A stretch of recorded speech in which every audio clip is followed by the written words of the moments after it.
He was the man who made sure people died. Hundreds of them. And on the darkest afternoon in history. Standing close enough to touch the cross. His own eyes were failing him. The sky had turned black at noon.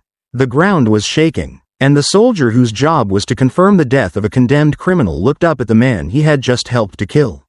And something happened inside him that no one can fully explain. He fell to his knees. The first Gentile in all of history to say out loud that this dying man was the Son of God. What did he see that changed everything? His name, according to the traditions that have been passed down for nearly 2,000 years, was Longinus. We do not know if that was truly his birth name or a title that grew around him later. What we do know is that there was a man, a Roman centurion, a hardened professional killer, standing at the foot of a Roman cross on a Friday afternoon outside the walls of Jerusalem. And by the time the sun set on that day, he was a different man entirely. To understand what he saw, you have to walk the road that led him there. You have to see the whole week the way he might have seen it. From the outside, as a stranger, as an outsider, as a man who had no idea he was about to be standing at the exact center of the most important moment in human history. So let me take you back. Not to the cross, not yet, back to the days before, when the streets of Jerusalem were already trembling with something nobody could name. For 3 years a man from Galilee had been walking through the towns and villages of Judea doing things that should have been impossible. He opened the eyes of people born blind. He made the lame walk. He touched men rotting with leprosy and their skin came back clean and new. And he did something stranger than all of that. He spoke to the dead. And the dead listened. Word of him moved through the region faster than any rumor had ever moved. The sick were carried to him on mats.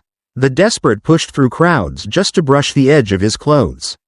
And the religious leaders, the men who held power in the temple, watched all of this with a fear that was slowly turning into hatred. Now picture the Roman soldiers stationed in that land. To them, this was just another restless province full of religious fervor and political tension.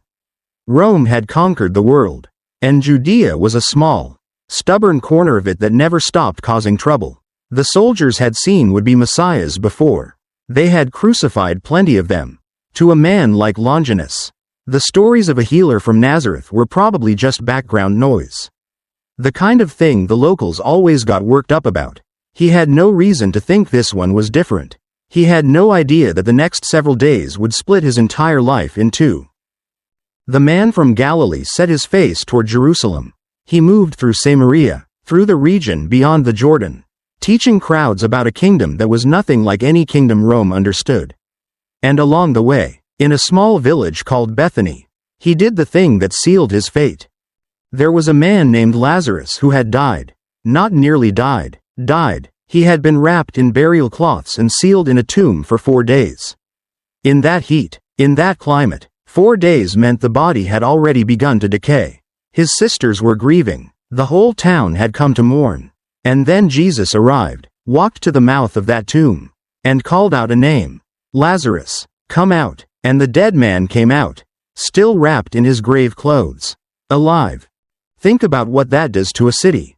The news did not whisper through Jerusalem. It roared. A man who had been dead and buried for 4 days was walking around. Eating, breathing, talking to his neighbors. People who had stood at the tomb had seen it with their own eyes. And the religious authorities understood immediately what this meant. If they did nothing, everyone would follow him. The high priest, a calculating man named Caiaphas, made the argument cold and plain. It was better for one man to die than for the whole nation to be destroyed. They did not know they were speaking a prophecy. They voted. The decision was unanimous. The man had to die. From that moment forward, his execution was no longer a question of if. It was only a question of when. And how. And here is where the threads begin to pull together. Because the how would require a Roman soldier. The Jewish leaders could condemn a man with their words. But they could not put him to death. Only Rome carried that authority. Only Rome carried the cross. The nails. The spear. So whether anyone realized it or not, a Roman executioner was already woven into the plan. He just did not know it yet. The final week opened with what looked like triumph. Jesus came down the Mount of Olives riding on a young donkey. And the crowds went wild. They tore palm branches from the trees and threw their cloaks across the road and shouted that the king had come. "Blessed is he who comes in the name of the Lord." They thought they were welcoming a conqueror, a warrior who would drive the Romans out and restore the throne of Israel. They were wrong about almost everything. But they were right that a king was entering the city. They simply did not understand what kind. The next day he walked into the temple courts. And what he found there filled him with a holy fury. The outer court, the one place where foreigners and outsiders were allowed to come and pray to the God of Israel, had been turned into a marketplace. Money changers shouting over their tables. Merchants selling animals at inflated prices. The sound of business drowning out the sound of prayer. And the gentle teacher who had wept over a dead friend picked up cords and braided them into a whip. He turned the tables over. He scattered the coins across the stones. He drove the animals out and the men with them. "My house shall be called a house of prayer," he said, "but you have made it a den of thieves." The leaders watching from the edges of the crowd had seen enough. The crowds loved him too much to arrest him in the open. They needed a way to take him quietly, in the dark, away from the people, and the way came to them from inside his own circle. One of his 12 closest followers, a man named Judas who kept the money for the group, came to the chief priests with an offer. He would hand his teacher over to them. He would lead them to him at night, in a quiet place, away from the crowds, and they agreed on a price. 30 pieces of silver, the price of a slave. The plan was set in motion. On the night before the festival, Jesus gathered his 12 disciples for a final meal. And during that meal he did things that none of them fully understood until much later. He took bread, broke it, and told them it was his body. He took a cup of wine and told them it was his blood, poured out for the forgiveness of sins. He was describing his own death before it happened, turning it into a meal that would be shared for the next 2,000 years. Then he got up, wrapped a towel around his waist like a household slave, and washed their feet, one by one. The teacher knelt in front of his own students and washed the dust off their skin. Even Judas, whose feet he washed knowing exactly what the man was about to do. And in the middle of that meal, he said it out loud, "One of you will betray me." The room went cold, and then he handed a piece of bread to Judas and said quietly, "What you are going to do it quickly." Judas rose from the table and walked out into the night. The others did not understand. They thought he had gone to buy something, or to give to the poor. They had no idea they had just watched the betrayal begin. After the meal they went out to a garden on the Mount of Olives, a grove of olive trees called Gethsemane. Some of the olive trees there are so ancient that they may have been standing on that very night. And in that garden the man who had calmed storms and raised the dead fell on his face in an agony so deep that something happened to his body that almost never happens to anyone. His sweat fell to the ground mixed with blood. This is not poetry. There is a real medical condition, extremely rare, called hematidrosis, in which a person under such extreme psychological stress that the tiny blood vessels around the sweat glands rupture, and they begin to sweat blood. Doctors have documented it in people facing certain death, in soldiers before execution, in prisoners awaiting the gallows.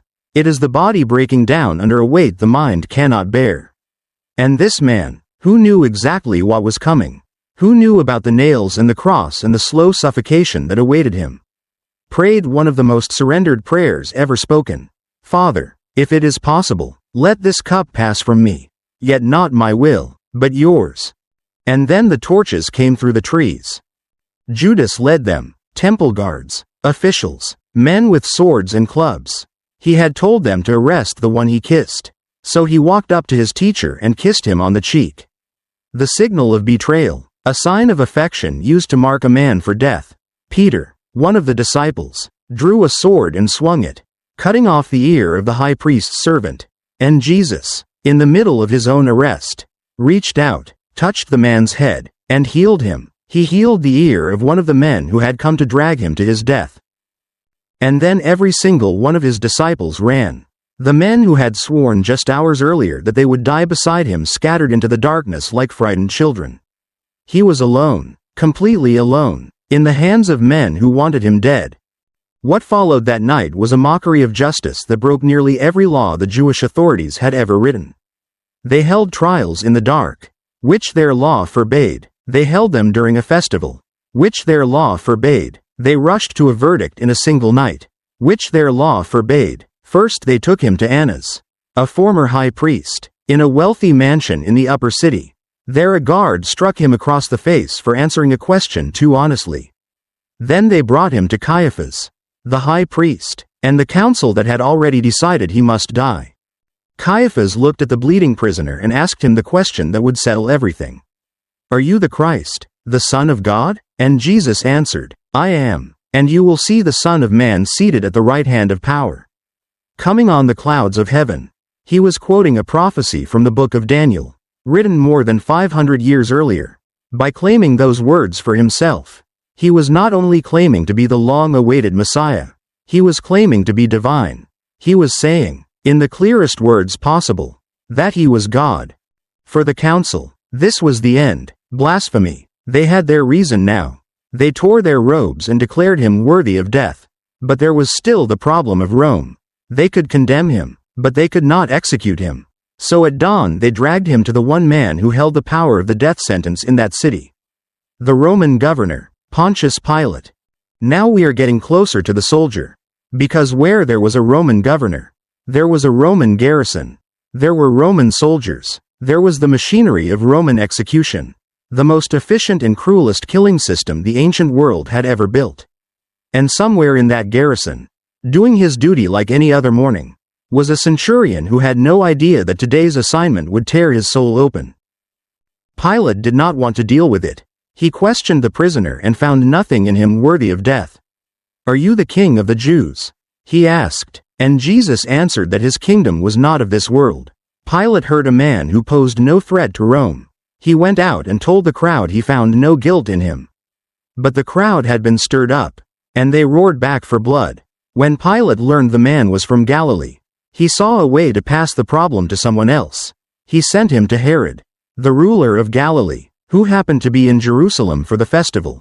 Herod was thrilled. He had heard about the miracles and wanted to see a trick.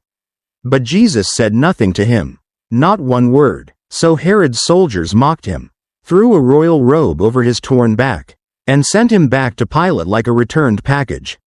By now the crowd had grown enormous, and their fury had grown with it. These were many of the same people who had welcomed him as a king 5 days earlier.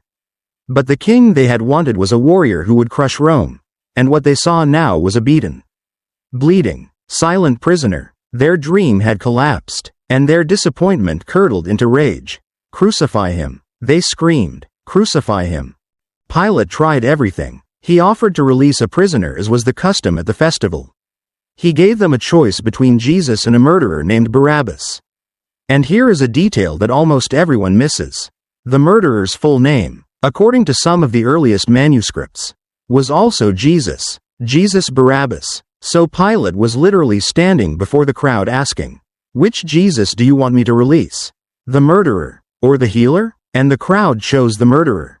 They chose the man who took life over the man who gave it. Pilate made one last desperate attempt. He handed Jesus over to his soldiers to be flogged, hoping the sight of a man torn open might satisfy the mob's thirst. And this is where the Roman soldiers enter the story in full force. This is where a man like Longinus would have been present, supervising, commanding, doing his terrible work. You need to understand what Roman flogging actually was. It was not a whipping. It was a tool of torture engineered to destroy a human body without killing it too quickly. The whip had multiple leather thongs, and tied into the ends of those thongs were sharp fragments of bone and small balls of metal. With each stroke the metal balls bruised deep into the muscle and the bone fragments tore the flesh open. Roman soldiers were trained in this. They knew exactly how far they could go before a man died. Many prisoners did not survive the scourging at all. By the end, the skin of the back was often ripped away so completely that muscle and sometimes bone were exposed. And this was only the warm-up. This was before the cross. The soldiers did not stop at the law's requirement. They took pleasure in it. They had a man in front of them whom the crowd was calling a king.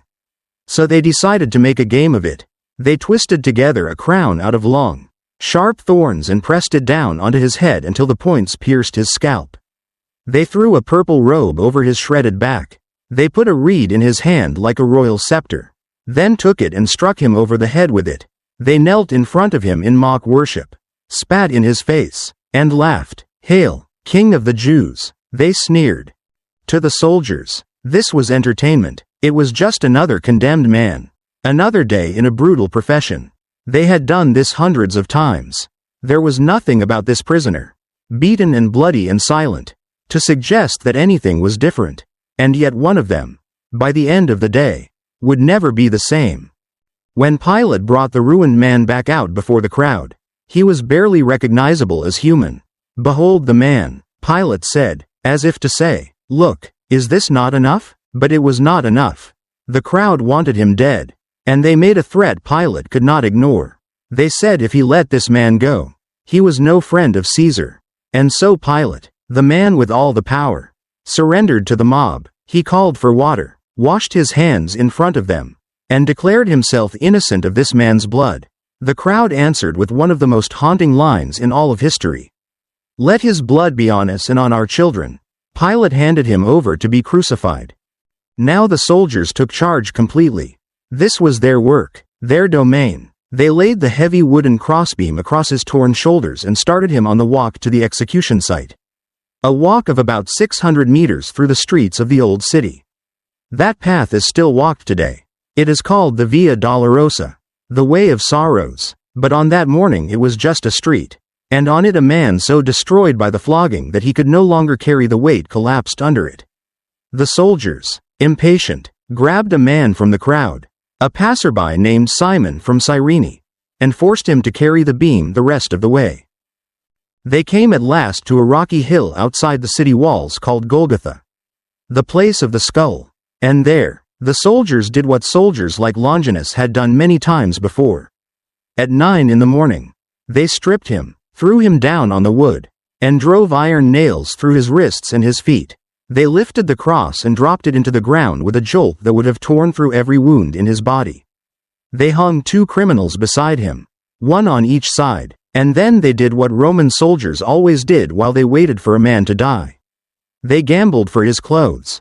They sat down at the foot of the cross, threw dice, and divided the garments of a dying man among themselves, never knowing that a prophet had described that exact scene 1,000 years before they were born.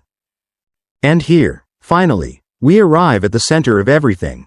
Here is the soldier, the centurion in charge of the execution detail, the man responsible for confirming that this prisoner was truly dead. He had no personal stake in any of it. He had not followed the teacher through Galilee. He had not heard the sermons or seen the miracles. He was a professional. His job was death, and he was good at it. He stood at his post, watching, waiting, the way he had stood and watched and waited at countless other crosses. Most people imagine that a crucified man died from the wounds, from blood loss, from the nails. The truth is more terrible than that. The real cause of death in crucifixion was suffocation. When a man hung from his outstretched arms, the weight of his body pulled down on his lungs and his chest. And slowly, he could not breathe out. To take a single breath, he had to push himself up on the nail driven through his feet, scraping his torn back against the rough wood, just to fill his lungs, and then sink back down again, up to breathe, down in agony, hour after hour. Crucifixion was designed by the Roman mind to be a public, drawn-out demonstration of suffering, a warning to anyone who might defy the empire. It could last for days. And the soldier watched this man do it, push up to breathe, sink down, push up again. But this man on the cross did something the soldier had surely never seen in all his years of killing. He did not curse. He did not scream threats. As they nailed him down, he had looked toward the sky and said, "Father, forgive them, for they do not know what they are doing. Forgive them." He was praying for the men driving the nails. He was praying for the soldiers gambling at his feet. He was praying for Longinus. The crowd kept mocking. The religious leaders sneered that he had saved others but could not save himself. One of the criminals beside him joined in the abuse. But the other criminal, dying his own slow death, did something stranger still. He rebuked the first one. He admitted his own guilt. And then he turned his head toward the man in the middle and asked to be remembered. And the dying teacher promised him paradise. Even now, even here, with nails through his hands, he was still saving people.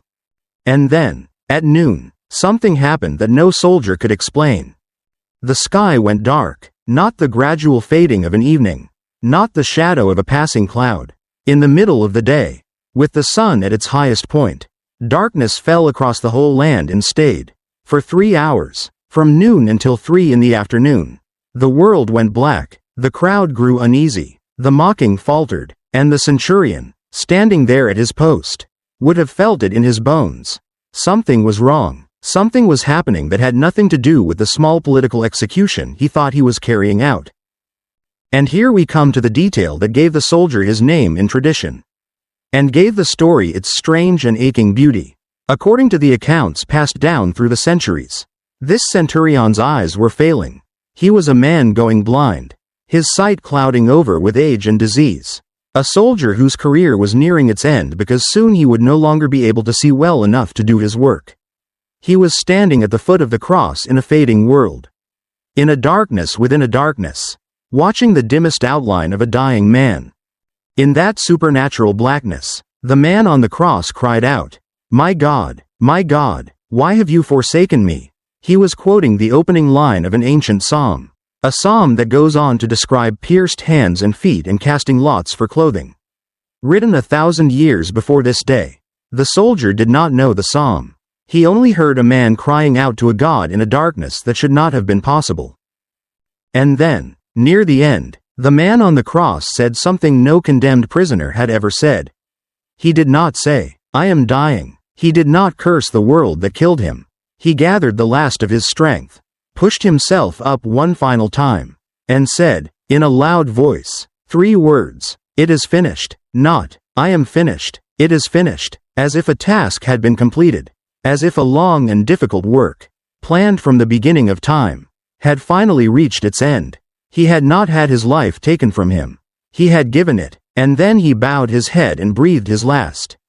And in that instant, the earth itself responded, the ground heaved, an earthquake shook the rocks. And inside the temple in the city, the great curtain that separated the most holy place, the place where the presence of God was said to dwell, the curtain that no ordinary person could ever pass, tore from top to bottom, torn from the top, where no human hand could reach. The barrier between God and humanity, ripped open at the very moment the man on the cross died. The soldier felt the ground move under his feet. He saw the impossible darkness. He had heard the man pray forgiveness for his killers and promise paradise to a thief and announce that something was finished. And then, according to the tradition that has carried his name for 2,000 years, something happened that no one can fully explain. Another soldier, to confirm the death, took a spear and thrust it into the side of the man on the cross. And out came blood and water, a sign to the physicians of the future that the heart itself had already failed. And some traditions say that as that spear was drawn back, a drop of that blood and water fell into the failing eyes of the centurion. And the man who was going blind suddenly saw. Whether his eyes were healed in body or only in soul, the records of faith do not all agree. But on what happened next, they are united. The hardened Roman executioner, the professional killer who had watched hundreds of men die, looked up at this one and was overcome. Everything he had ever believed about the gods of Rome, about power, about strength, about what made a man great, collapsed in an instant. And he said the words that would echo through the centuries. Surely this man was the Son of God. Stop and feel the weight of that. The first human being recorded as confessing the divinity of Jesus after his death was not one of his disciples. They had run. It was not a priest or a scholar of the scriptures. It was a Roman soldier, a Gentile, an outsider, the very man who had carried out the execution. The killer became the first believer. The man whose job was to end this life became the first to recognize that this life could never truly be ended. Why him? Why did God arrange it so that the first confession came from the executioner? I think the answer is the whole point of the cross. Because if forgiveness reaches the man holding the hammer, then there is no one it cannot reach. If the one who drove in the nails can look up and be saved, then your sins, whatever they are, however heavy they feel tonight, are not too great. The soldier at the cross is the proof that no one is beyond the reach of that blood that fell into his eyes. Tradition tells us what became of him. The Eastern Church remembers him as Longinus, The centurion who left the Roman army was baptized and became a preacher of the very faith he had once helped to crush. They say he gave up everything, that he was eventually arrested and put to death himself for refusing to deny the man he had killed and then worshipped. The executioner became a martyr. The man who took life laid down his own rather than unsay those words. Surely this was the Son of God. And the spear in his hand.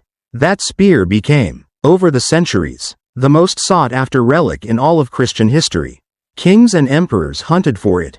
They called it the Spear of Destiny, the Holy Lance, and legends grew up around it claiming that whoever held it could not be defeated in battle. Charlemagne was said to have carried it. So were a long line of rulers after him. Wars were fought over a sliver of iron because of what it had touched on that hill. But the relic was never the real treasure. The real treasure was what the soldier saw.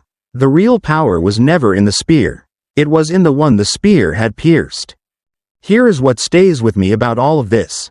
The whole week, from the donkey to the temple to the garden to the cross, looked like a complete and total defeat. The teacher was abandoned by his friends, condemned by his people, executed by an empire, and buried in a borrowed tomb. To everyone watching, it was over. The dream was dead. The movement was finished. The soldiers went home. The leaders congratulated themselves, and the few who had loved him scattered into hiding, broken and afraid. But it was not a defeat. It was the greatest victory ever won, disguised as the worst day in history. Because 3 days later, that borrowed tomb was empty. The 2-ton stone was rolled away. The grave clothes were lying there, undisturbed, as if the body had simply passed through them. And over the next 40 days, more than 500 people saw him alive. Not a ghost, not a vision, a man who ate fish in front of them, who let them touch the wounds in his hands, who walked and talked and breathed. The disciples who had run away in terror became men who would die rather than deny what they had seen. Stoned, crucified, burned alive, every one of them, for refusing to take back a single word about a man who rose from the dead. People did not die like that for a story they knew was a lie. The change in them is one of the strongest pieces of evidence we have. Something happened that turned cowards into martyrs and a killer into a confessor. And it all comes back to that soldier at the foot of the cross. Because what he saw is the same thing the whole story has been trying to show you from the very first verse. He saw a man die who chose to die. He saw a king who refused to come down from his own cross because coming down would have meant leaving you behind. He saw love poured out to the very last drop. Love that prayed for its murderers and promised heaven to a thief and tore open the barrier between God and humanity. The soldier saw it with eyes that were going dark. And he believed. So let me ask you the question the soldier had to answer that afternoon. What do you see when you look at the cross? Do you see only a tragedy? A good man unjustly killed? A sad story from long ago? Or do you see what Longinus finally saw through the darkness and the blood? The Son of God laying down his life for yours? Because that is the choice. It was his choice on that hill. And it is your choice tonight. You can look at the cross and turn away, the way the crowd did. Or you can fall to your knees, the way the soldier did, and say the words that changed his life forever. The men who killed him thought they were ending something. They were only opening a door. The darkness that fell at noon was not the death of the light. It was the moment the light went down into the deepest place to bring everyone trapped there home. The man on the cross was not the victim of that week. He was the author of it. Every step, every betrayal, every nail, every drop of blood, written into a design traced from before the foundation of the world. And the soldier, the executioner, the last man anyone would have chosen, was given the honor of being the first to say it out loud. If something stirred in you while you listened, if for even a moment you felt what that soldier felt, do not let it pass without a word. Leave a comment and say what moved you. Because sometimes one honest line written in the dark becomes the very thing another person needed to read. And if you believe that this kind of love is still the only force that can truly change a human heart, the way it changed the heart of the man who killed him, then let that be known too. Carry this story further, so that others can stand where the soldier stood and see what he saw. A killer looked up into the darkness, and his blindness fell away, and he saw the Son of God. If grace could find him there, with the hammer still in his hand. Then there is no darkness deep enough to hide you from it tonight. Blessings to you and to your family.